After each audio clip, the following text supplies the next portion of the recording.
Morgan Housel's Psychology of Money is a must-read for anyone who wants to make smarter financial decisions and have a better relationship with money. The psychology of money is the study of our behavior with money. According to the author, the key to managing your relationship with money and having a happy and fulfilling life is twofold. Get clear on your financial goals. Design your own game plan that achieves those goals and stick with it. Don't try to impress others, it's not worth it. The Psychology of Money is a collection of short stories exploring the strange ways people think about money. The author presents related biases, flaws, behaviors, and attitudes that affect one's financial outcomes and shows how one's psychology can work for and against them. Using this knowledge, he argues, we can make better sense of one of life's most important topics, money. What follows is an attempt at summarizing this inspiring book, a few short and actionable lessons that can help you make better financial decisions. Let us see how our psychology can either work for us or against us. Chapter 1. No one's crazy, people have different views about money. No alt text provided for this image.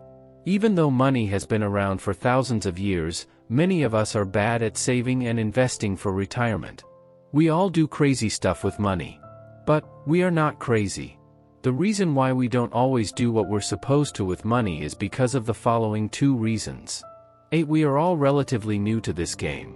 Most of our modern investment/financial tools are actually very new. For example, USA's 401k, the backbone of their retirement planning, was introduced in 1978, and the Roth IRA was added only in 1998. If it were a person, it would be barely old enough to drink. Even index funds were developed only in the 1970s. We've only had less than 50 years to master these new tools/concepts, making us collectively inexperienced in the modern money game. B. We all view and think about money differently. The person who grew up in poverty thinks about risk and reward in ways the child of a wealthy banker cannot fathom if he tried. The stockbroker who lost everything during the Great Depression experienced something the tech worker basking in the glory of the late 1990s can't imagine. The Australian who hasn't seen a recession in 30 years has experienced something no American ever has. So all of us, you, me, everyone, go through life anchored to a set of views about how money works that vary wildly from person to person. What seems crazy to you might make sense to me. That's not because one of us is smarter than the other, or has better information.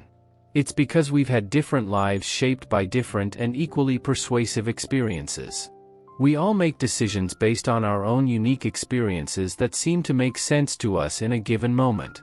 Your personal experiences with money make up maybe 0.00000000001% of what's happened in the world, but maybe 80% of how you think the world works. Hence, we must learn to make investment decisions based on our goals and investment options rather than experiences.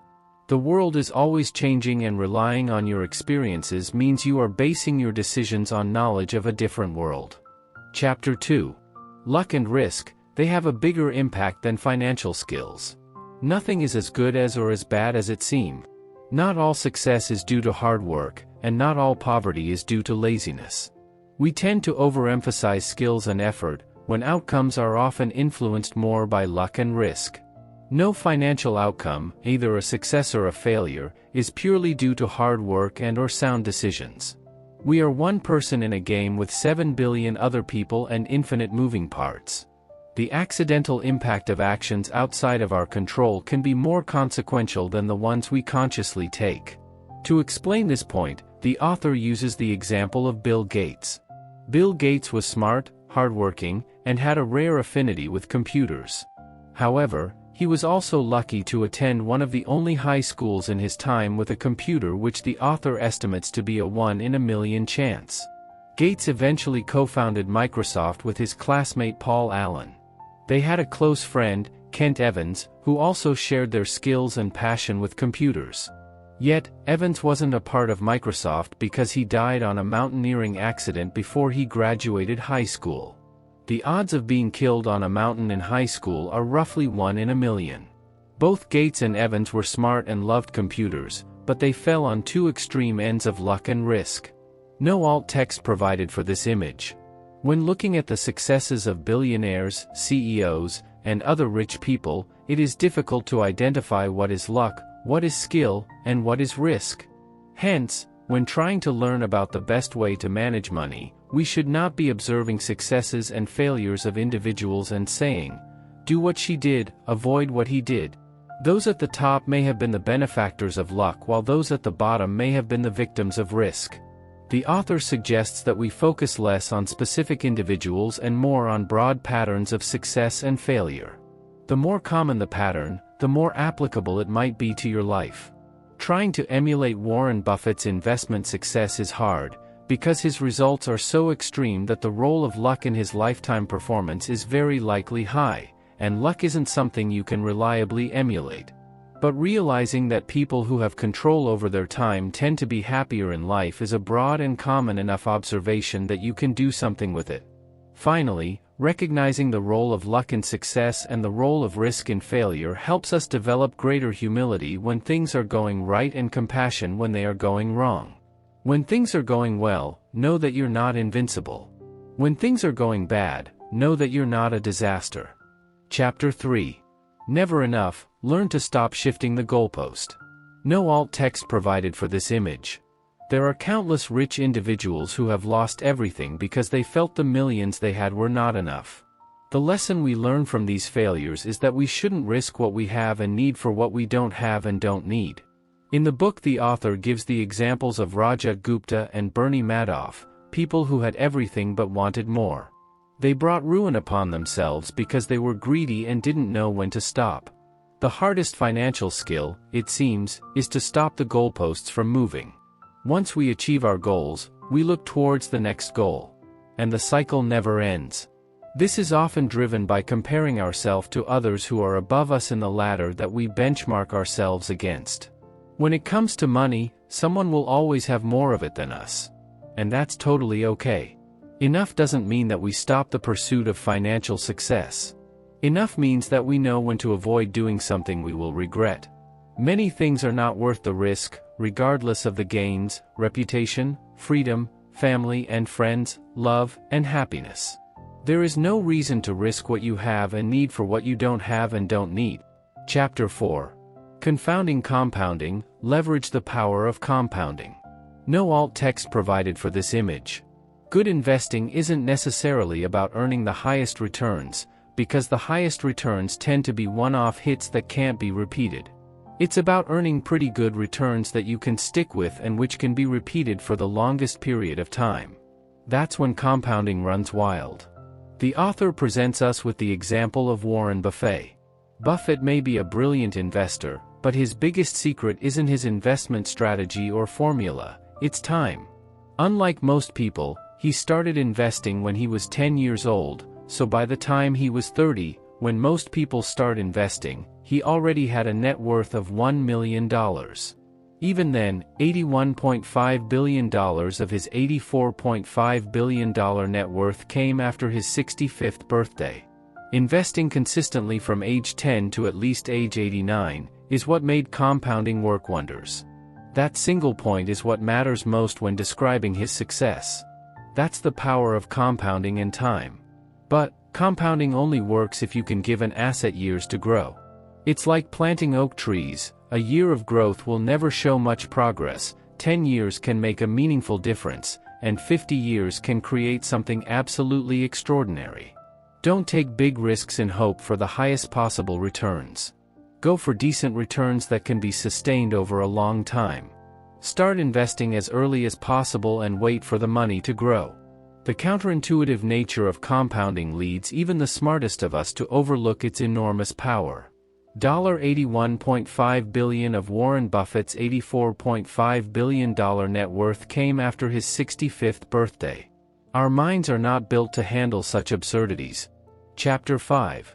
Getting wealthy versus staying wealthy, both take different skill sets. Good investing is not necessarily about making good decisions. It's about consistently not screwing up. Getting money requires taking risks, being optimistic, and putting yourself out there. But keeping money requires the opposite of taking risk. It requires the following two things. A. Humility and fear that what you've made can be taken away from you just as fast. B. Frugality and an acceptance that at least some of what you've made is attributable to luck, so past success can't be relied upon to repeat indefinitely. No alt text provided for this image. The ability to stick around for a long time, without wiping out or being forced to give up, is what makes the biggest difference. This should be the cornerstone of your strategy, whether it's in investing or your career, or a business you own. According to the author, financial success can be summarized by one word: survival. Applying the survival mindset to the real world comes down to appreciating three things. More than I want big returns, I want to be financially unbreakable. And if I'm unbreakable, I actually think I'll get the biggest returns, because I'll be able to stick around long enough for compounding to work wonders. Planning is important, but the most important part of every plan is to plan on the plan not going according to plan. The more you need specific elements of a plan to be true, the more fragile your financial life becomes. If there's enough room for error in your savings rate that you can say, it'd be great if the market returns 8% a year over the next 30 years, but if it only does 4% a year, I'll still be okay, the more valuable your plan becomes. Be optimistic about the future but paranoid about the obstacles to your success. Sensible optimism is a belief that the odds are in your favor, and over time things will balance out to a good outcome even if what happens in between is filled with misery. Take for example how the US economy has performed over the last 170 years. No alt text provided for this image. But do you know what happened during this period? 1.3 million Americans died while fighting 9 major wars. 4 US presidents were assassinated. 675,000 Americans died in a single year from a flu pandemic. 33 recessions lasted a cumulative 48 years. The number of forecasters who predicted any of those recessions rounds to zero. The stock market fell more than 10% from a recent high at least 102 times. Stocks lost a third of their value at least 12 times. Annual inflation exceeded 7% in 20 separate years. Our standard of living increased 20-fold in these 170 years, even though barely a day went by that for pessimism lacked tangible reasons. Chapter 6. Tails. You win. Be okay with failures because they are inevitable. You can be wrong half the time and still make a fortune. Warren Buffett has owned 400 to 500 stocks during his life. He's made the majority of his money on 10 of them. A lot of things in business and investing work this way. Long tails, the farthest ends of a distribution of outcomes, have tremendous influence in finance, where a small number of events can account for the majority of outcomes. The investment decisions you make on 99% of days don't matter. It's the decisions you make on a small number of days when something big is happening, a massive downturn, a frothy market, a speculative bubble, etc., that make all the difference. The author describes an investing genius as an individual who can do the average thing when all those around them are going crazy. Chapter 7. Freedom. Controlling your time is the highest dividend money pays. The highest form of wealth is the ability to wake up every morning and say, I can do whatever I want, when I want, with who I want, for as long as I want. Money's greatest intrinsic value is its ability to give you control over your time. This, more than your salary, more than the size of your house, more than the prestige of your job, more than anything, is the highest dividend money pays. Chapter 8. Man in the Car Paradox. Money does not buy respect. No one is impressed with your possessions as much as you are. No alt text provided for this image. The man in the car paradox is that people rarely think somebody is cool if they see them driving a nice car. Instead, people imagine how cool other people would think they are if they had that car. This is a paradox because others would have the same thoughts and not consider you cool. The author applies this more broadly to wealth. People acquire wealth because they believe this will make them be liked and admired. But, wealth just makes others use this as a benchmark for their own desire to be liked and admired. If respect and admiration are your goal, be careful how you seek it. Humility, kindness, and empathy will bring you more respect than horsepower ever will. Chapter 9. Wealth is what you don't see. Difference between rich and wealthy. Spending money to show people how much money you have is the fastest way to have less money. We tend to judge wealth by what we see because that's the information we have in front of us. But the truth is that wealth is what you don't see. Rich is a current income. Nice cars purchased. Diamonds bought. But wealth is hidden. Those who decide not to buy something now to buy something later will stay wealthy for longer. Wealth's value lies in offering you options, flexibility, and growth to one day purchase more stuff than you could right now. Not knowing the difference is a source of countless poor money decisions. Chapter 10. Save money. Your savings rate is key. The only factor you can control generates one of the only things that matters. Building wealth has little to do with your income or investment returns, and lots to do with your savings rate. One can build wealth without a high income, but has no chance of building wealth without a high savings rate. No alt text provided for this image. Savings can be created by spending less. You can spend less if you desire less. And you will desire less if you care less about what others think of you. But saving does not require a goal of purchasing something specific. You can save just for saving's sake. Savings without a spending goal gives you options and flexibility, the ability to wait and the opportunity to pounce. It gives you time to think. It lets you change course on your own terms. If you have flexibility, you can wait for good opportunities, both in your career and for your investments. You'll have a better chance of being able to learn a new skill when it's necessary. You'll have more leeway to find your passion and your niche at your own pace. You can find a new routine, a slower pace, and think about life with a different set of assumptions. Chapter 11. Reasonable rational. Being rational is draining. Aiming to be mostly reasonable works better than trying to be coldly rational. Being coldly rational with your financial decisions will lead to burnout. So, you are better off being reasonable and realistic about your financial decisions. Adopting a financial plan that you can stick to over the long run is more important than being completely rational about every financial decision. Stick to your guns and don't let short-term volatility force a bad decision. Positive returns over a one-year period are 68% likely, 88% likely over 10 years, and 100% likely over 20 years. No alt text provided for this image. A rational investor makes decisions based on numeric facts. A reasonable investor makes these decisions in a conference room surrounded by coworkers who want to think highly of you. Investing has a social component that's often ignored when viewed through a strictly financial lens. The optimal portfolio is one that allows you to sleep at night. It allows you to generate reasonable returns, while also maximizing your quality of life and control over your life. It will stand the test of tough recessions and other blips in the road. Most academic understandings of the ideal portfolio ignore the very real human factors that come into play and that may cause you to deviate from the strategy.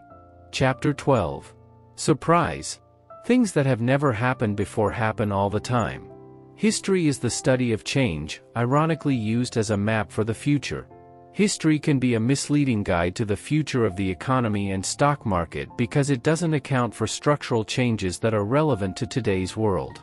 We should use past surprises as an admission that we have no idea what might happen next. The most important economic events of the future, things that will move the needle the most, are things that history gives us little to no guide about. They will be unprecedented events. Their unprecedented nature means we won't be prepared for them, which is part of what makes them so impactful. This is true for both scary events like recessions and wars, and great events like innovation. No alt text provided for this image. History helps us calibrate our expectations, study where people tend to go wrong, and offers a rough guide of what tends to work. But it is not, in any way, a map of the future. The further back in history you look, the more general your takeaways should be. General things like people's relationship to greed and fear, how they behave under stress, and how they respond to incentives tend to be stable in time. The history of money is useful for that kind of stuff. But specific trends, specific trades, specific sectors, specific causal relationships about markets, and what people should do with their money are always an example of evolution in progress. Chapter 13. Room for error, have a margin of safety. The most important part of every plan is planning on your plan not going according to plan. Things that haven't happened before happen all the time. Avoiding these kinds of unknown risks is, almost by definition, impossible. You can't prepare for what you can't envision. If there's one way to guard against their damage, it's avoiding single points of failure. A good rule of thumb for a lot of things in life is that everything that can break will eventually break. So if many things rely on one thing working, and that thing breaks, you are counting the days to catastrophe. No alt text provided for this image. The biggest single point of failure with money is a sole reliance on a paycheck to fund short-term spending needs, with no savings to create a gap between what you think your expenses are and what they might be in the future. Use room for error when estimating your future returns. For his own investments, the author assumes the future returns he'll earn in his lifetime will be 1/3 lower than the historic average of 6.8% for the S&P 500 since 1870. So, he saves more than he would if he assumed that the future will resemble the past and he will earn 6.8% yearly. It's his margin of safety. One needs to realize that there doesn't need to be a specific reason to save. It's fine to save for a car, or a home, or for retirement. But it's equally important to save for things you can't possibly predict or even comprehend. Predicting what you'll use your savings for assumes you live in a world where you know exactly what your future expenses will be, which no one does. Save as much as you can because you have no idea what you'll use the savings for in the future. Chapter 14. You'll change. Expect your future self to have different goals and desires. Long-term planning is harder than it seems because people's goals and desires change over time. Long-term financial planning is harder than it seems because people's goals and desires change over time. As humans, we tend to underestimate how much our personality and goals will change with time. The end-of-history illusion is what psychologists call the tendency for people to be keenly aware of how much they've changed in the past, but to underestimate how much their personalities, desires, and goals are likely to change in the future. We may think we'll never have kids or a big house when we're young, so we plan as if that's the case, but then we find ourselves with a house and kids that the plan didn't account for. No alt text provided for this image. When thinking about your investment strategy, try to accept the reality that we as individuals are prone to change. What matters to you today may be viewed as inconsequential in a decade. Aiming, at every point in your working life, to have moderate annual savings, moderate free time, no more than a moderate commute, and at least moderate time with your family, increases the odds of being able to stick with a plan and avoid regret than if any one of those things fall to the extreme sides of the spectrum. Chapter 15.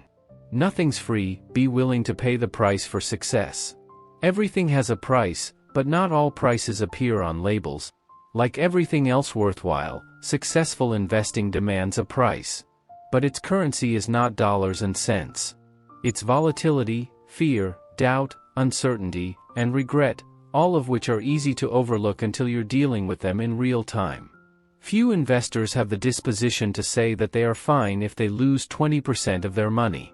When you invest in the long term, you need to be willing to accept the short-term price of market fluctuations. No alt text provided for this image. You should view any market volatility as a fee rather than a fine. Disneyland tickets cost $100. But you get an awesome day in return that you'll never forget. Last year more than 18 million people thought that fee was worth paying. Few felt the $100 was a punishment or a fine. The worthwhile trade-off of fees is obvious when it's clear you're paying one. The trick is convincing yourself that the market's fee is worth it. That's the only way to properly deal with volatility and uncertainty. Work out whether it is an admission fee worth paying, as there's no guarantee that it will be. If you can do this, you are more likely to stay in the game long enough for investment gains to work for you. Chapter 16. You and me, find your personal financial identity and play your own game. Beware taking financial cues from people playing a different game than you are. The author highly recommend us going out of our way to identify whether we are 1. Long-term investors who are optimistic in the world's ability to generate real economic growth over the next 30 years, which will accrue to our investments.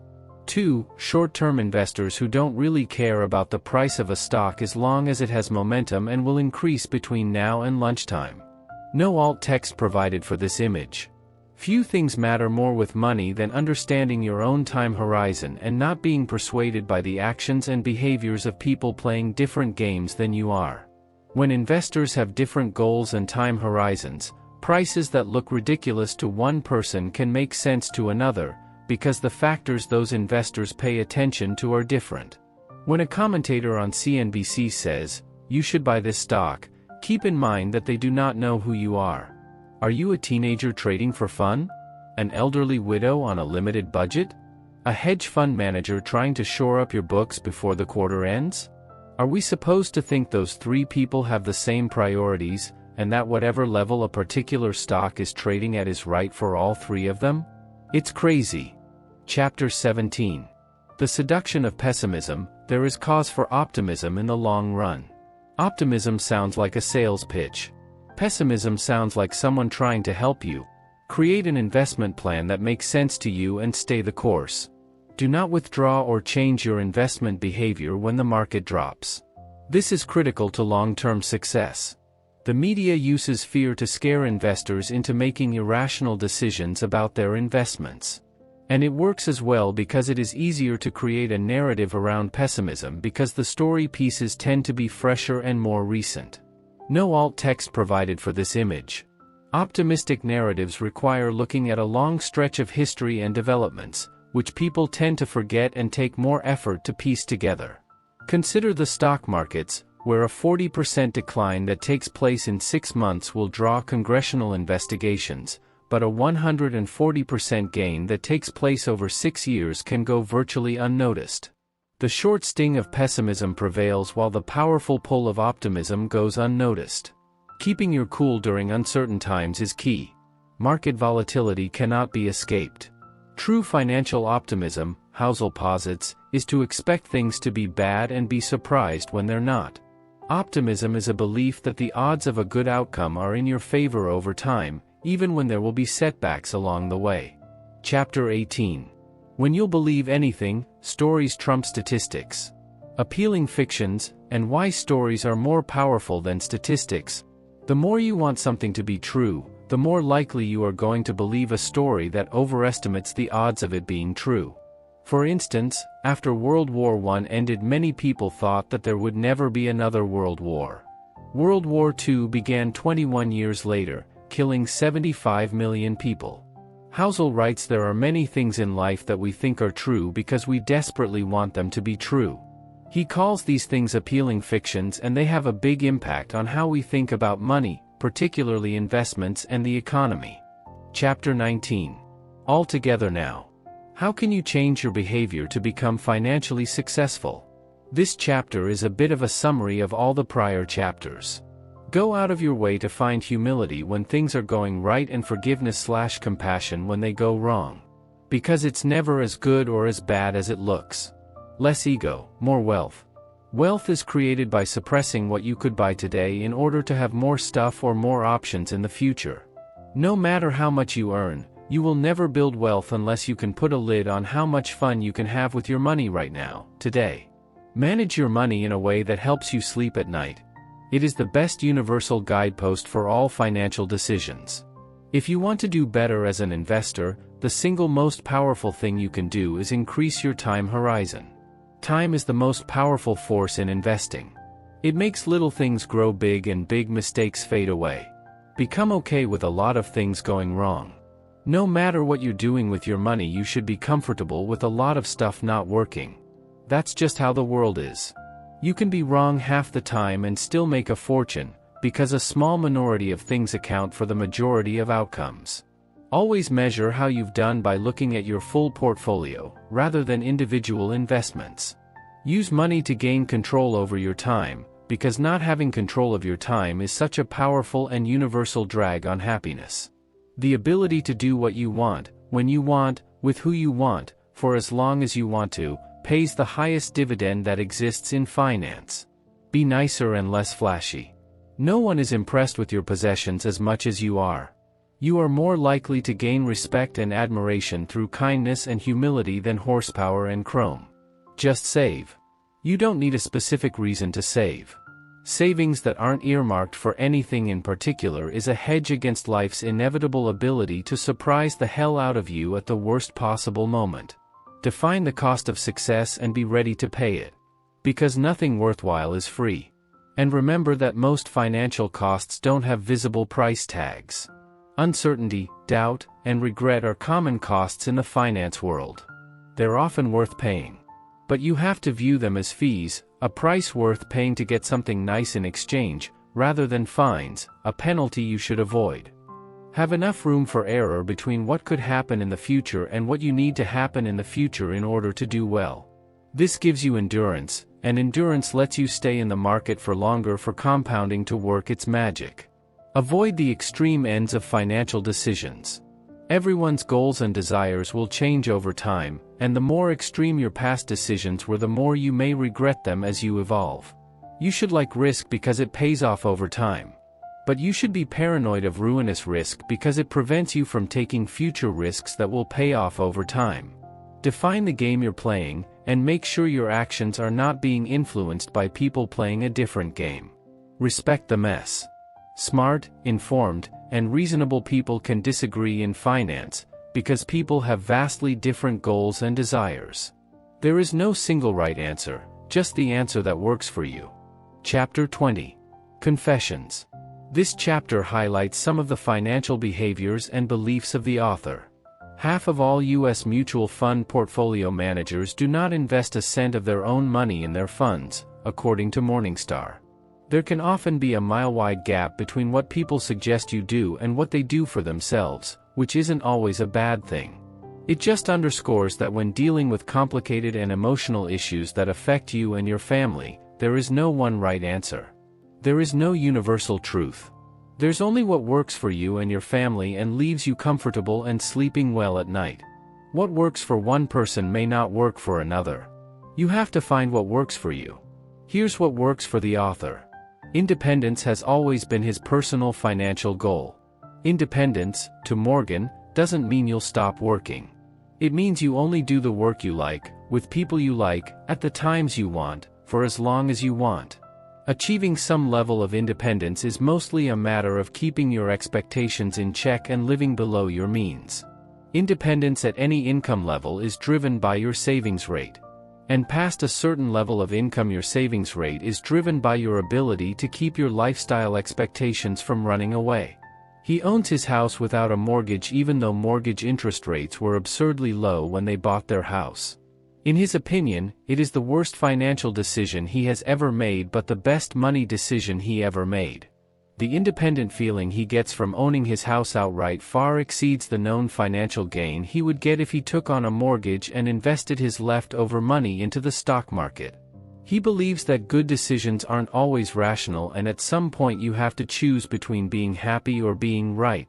He also keeps a higher percentage of his assets in cash than most financial advisors would recommend, something around 20% of his assets outside the value of his house. He does it because he never wants to be forced to sell the stocks he owns to cover for unplanned huge expenses they did not expect because he has lower risk tolerance than others. Not being forced to sell stocks to cover an expense also means he is increasing the odds of letting the stocks he owns compound for the longest period of time. Charlie Munger put it well, the first rule of compounding is to never interrupt it unnecessarily. He doesn't recommend this to others because the risk tolerance levels vary. It's just what works for him. His views on investing: every investor should pick a strategy that has the highest odds of successfully meeting their goals. He thinks that for most investors, dollar cost averaging into a low-cost index fund, leaving the money alone to compound, will provide the highest odds of long-term success. He invests money from every paycheck into these index funds, a combination of US and international stocks. There's no set goal, it's just whatever is left over after we spend. He maxes out retirement accounts in the same funds, and contributes to his kids' 529 college savings plans. Effectively all of his net worth is a house, a checking account, and some Vanguard index funds. His investing strategy doesn't rely on picking the right sector or timing the next recession. It relies on a high savings rate, patience, and optimism that the global economy will create value over the next several decades. This was a pretty long summary, but I wanted to pack in as much information as I could since all of it was valuable. Let me know what you think about it in the comments.